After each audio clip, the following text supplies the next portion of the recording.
Patna ITI में आपका स्वागत है। आज हम लोग देखेंगे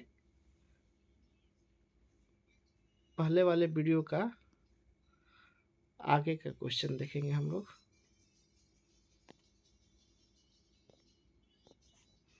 बयालीस नंबर देखते हैं। DC धारा मशीन जनित्र के रूप में चले या मोटर के रूप में निम्नलिखित में से कौन सी मात्रा एक दिशा बनाए रखती है? तो ऑप्शन सी सही होगा, प्रेरित विद्युत वाहक बल। जिस धारा जनित्र में चुंबकीय और यांत्रिक हानियों को एक साथ कहा जाता है तो प्रकीर्ण हानि कहा जाता है, जिसको स्ट्रे लॉस कहा जाता है।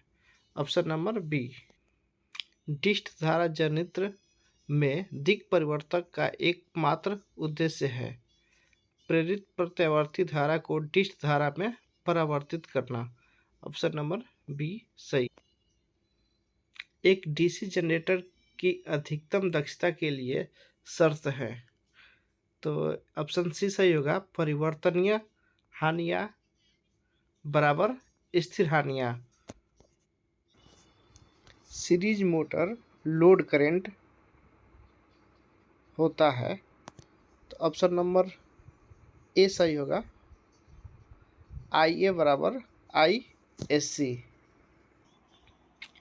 DC जनरेटर की बॉडी किस चीज़ से बनी होती है? तो ये ऑप्शन नंबर बी, ढालवा लोहा या ढालवा इस्पात से बनी होती है।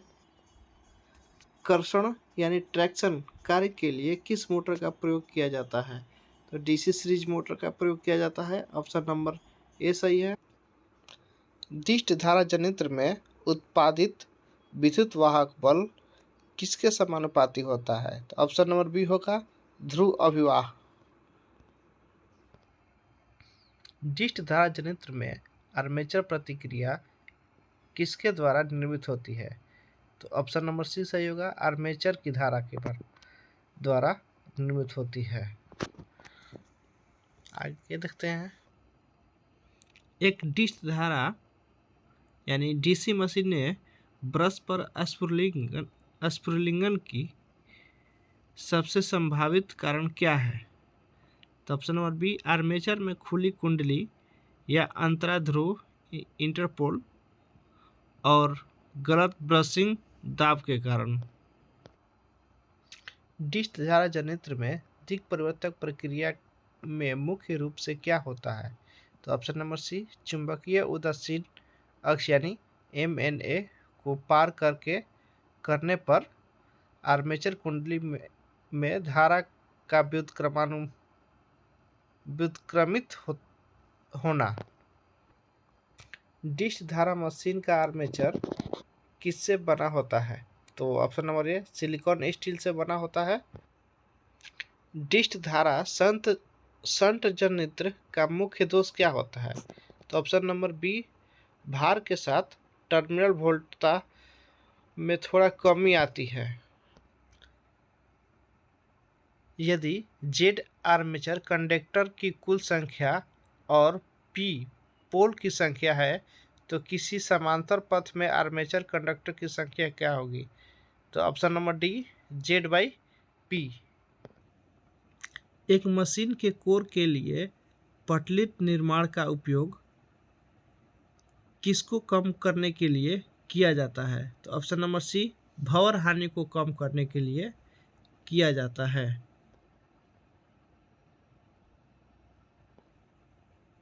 चार पोल लैप कुंडलित डिस्ट धारा शंट जनरेटर में 220 फेरों की आर्मेचर कुंडली है, जिसमें से प्रत्येक 0.004 ओम के हैं। आर्मेचर प्रतिरोध क्या होगा? तो ऑप्शन नंबर डी, 0.055 ओम। डिस्ट धारा मशीन में दिक् परिवर्तक खंड किससे बने होते हैं? तो ऑप्शन नंबर बी, कठोर कर्षित यानी हार्ड ड्रॉन कॉपर से बना होता है। एक दिक् परिवर्तक में खंडों की संख्या किसकी संख्या के बराबर होती है? तो ऑप्शन नंबर डी, आर्मेचर कुंडली के बराबर होती है। एक डिस्ट धारा श्रेणी मशीन में कौन सी वाली क्षेत्र कुंडली होती है? तो ऑप्शन नंबर सी, मोटे तार के कुछ फेरों वाली। एक 6 पोल लैप कुंडलित जनित्र में 300 कंडक्टर है। प्रति कंडक्टर प्रेरित विद्युत वाहक बल 5 वोल्ट है। जनित्र की जनित वोल्टता क्या होगी? तो ऑप्शन नंबर 250 वोल्ट। एक शंट जनित्र 250 वोल्ट के टर्मिनल विभवांतर पर 195 एम्पीयर प्रदान करता है। आर्मेचर प्रतिरोध और शंट क्षेत्र प्रतिरोध क्रमशः 0.02 ओम और 50 ओम है। जनित विद्युत वाहक बल का मान क्या होगा? तो option number C, 254 volt. DC machine में कम्यूटेशन की व्याख्या किस प्रकार की जा सकती है? ऑप्शन नंबर बी, यह प्रक्रिया जिससे ब्रशों द्वारा कुंडली के लघु पथित करने के समय कुंडली में धारा की दिशा बदल जाती है। आर्मेचर कंडक्टर या अग्र पर एक कुंडली द्वारा विस्तृत किए गए तत्वों की संख्या को क्या कहा जाता है? तो ऑप्शन नंबर ए, अग्र अंतराल, जिसे फ्रंट पिच कहा जाता है। कम्यूटेशन के दौरान कुंडली में उत्पन्न प्रेरित विद्युत वाहक बल को कहते हैं। तो ऑप्शन नंबर सी सही होगा, रिएक्टेंस वोल्टेज। मोटा इंसुलेशन पेपर आर्मेचर कोर के प्रत्येक सिरे में आगे निकला होना चाहिए और यह स्लॉट लाइनर और वेव के बीच के में प्रयुक्त किया जाता है। इसे क्या कहा जाता है? तो option number D, packing strip. दिक् परिवर्तक यानी कम्यूटेटर किस में प्रयुक्त होता है? तो option number C, DC motor में प्रयुक्त होता है।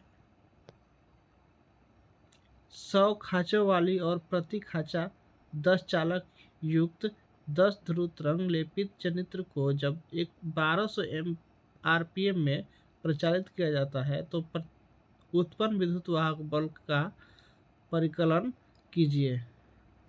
प्रति विद्युत वाहक बल 0.01 वेबर है। तो ऑप्शन नंबर बी होगा 1000 वोल्ट। डीसी जनित्र में निम्नलिखित में से कौन सी हानि होगी? तो ऑप्शन नंबर ए, कॉपर हानि, आयरन हानि और मैकेनिकल हानि यानी यांत्रिक हानि। Option number D, all of the above, उपयुक्त सभी। एक डीसी जनित्र का खुला परिपथ अभिलक्षण उसका अभिलक्षण भी कहलाता है। तो ऑप्शन नंबर ए, चुंबकीय अभिलक्षण भी कहलाता है। एक डीसी जनित्र में आर्मेचर प्रतिक्रिया किससे उत्पन्न होती है? तो ऑप्शन नंबर सी, क्षेत्र और आर्मेचर धारा दोनों से उत्पन्न होती है। जब किसी डीसी श्रेणी जनरेटर को लंबी ट्रांसमिशन लाइन के श्रेणी में जोड़ा जाता है तो इसे कहते हैं, ऑप्शन नंबर बी, बूस्टर कहा जाता है। धारा प्रवाह के लिए ब्रश और कम्यूटेटर के बीच प्रस्तावित प्रतिरोध को क्या कहा जाता है? तो ऑप्शन नंबर बी, ब्रश संपर्क प्रतिरोध कहा जाता है। निम्न में से क्या एक डीसी मशीन का भाग नहीं है? तो option number A, armature, B, commutator, C, tap changer, D, brush. तो ऑप्शन नंबर सी होगा टैप चेंजर। डीसी जनरेटर का कार्य किसके उत्पादन के सिद्धांत पर आधारित है? तो ऑप्शन नंबर डी, गति प्रेरित ईएमएफ के सिद्धांत पर आधारित है। एक डीसी मशीन में डमी कुंडली प्रयोग की जाती है। तो ऑप्शन नंबर ए, प्रत्येक में आर्मेचर में यांत्रिक संतुलन बनाने के लिए। 2 किलोवाट के 200 वोल्ट वाला डीसी जनरेटर करंट के कितने लोड की आपूर्ति करेगा? तो ऑप्शन नंबर सी, 10 एम्पियर। एक डीसी शंट जनरेटर की फील्ड में जोड़े गए बाहरी प्रतिरोध का भूमिका क्या होती है? ऑप्शन नंबर डी, जनरेटर के वोल्टेज को घटाना। स्पार्क विहीन दिक् परिवर्तक हासिल करने के लिए क्या उपयोग किया जाता है? तो बी, इंटरपोल का उपयोग किया जाता है। किसी आर्मेचर वाइंडिंग का संवाहक निम्नलिखित में से किस पर दिक् परिवर्तक से जोड़ा जाता है? तो ये ऑप्शन नंबर डी, राइजर पर जोड़ा जाता है। किसमें श्रेणी और शंट क्षेत्र फ्लक्स का उत्पादन करते हैं जो समान दिशा में कार्य करता है? तो ऑप्शन नंबर सी, संचयी कंपाउंड जनित्र। एक शंट जनित्र 440 वोल्ट पर 40 एम्पीयर लोड विद्युत धारा की आपूर्ति करता है। शंट प्रतिरोध 220 ओम तथा आर्मेचर प्रतिरोध 0.8 ओम है। आर्मेचर विद्युत धारा की गणना करें। ऑप्शन नंबर बी, 42 एम्पीयर हो जाएगा। आगे का क्वेश्चन हम नेक्स्ट वीडियो में देखेंगे। धन्यवाद।